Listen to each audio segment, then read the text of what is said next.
Les comptes des résultats de la comptabilité de la Sénamé clos au 31 décembre 2022 sont plutôt bons. Voilà ce qui ressort de la session des comptes du conseil d'administration de cette institution tenue le 6 juin 2023 sous la présidence de Marie-Mélanie Bell, la présidente du conseil d'administration. Les principaux points à l'ordre du jour à cette session des comptes étaient l'examen et l'adoption du compte de résultats de la comptabilité clos au 31 décembre 2022. Donc pour l'année 2022, la Sénamé a dégagé un excédent budgétaire de 266 millions. C'est petit, mais nous partons de loin.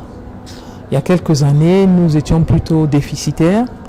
Nous rentrons dans une phase excédentaire. Nous nous félicitons. Le directeur général, qui rapportait les travaux inscrits à l'ordre du jour, est donc aujourd'hui rendu à 1 an de son exercice à la tête de cette institution qu'est la Sénamé, avec à la clé de très bons résultats qui font aujourd'hui dire au conseil d'administration que le travail a été bien fait, avec même un excédent au niveau des comptes.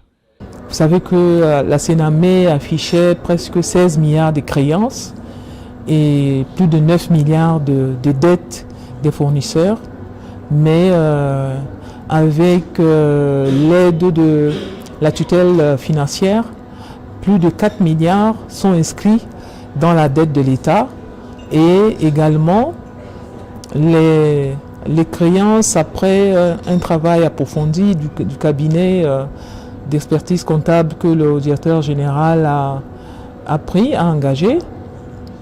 Il y a un nettoyage qui a été fait au niveau des comptes clients. Nous allons passer les autres créances en provision.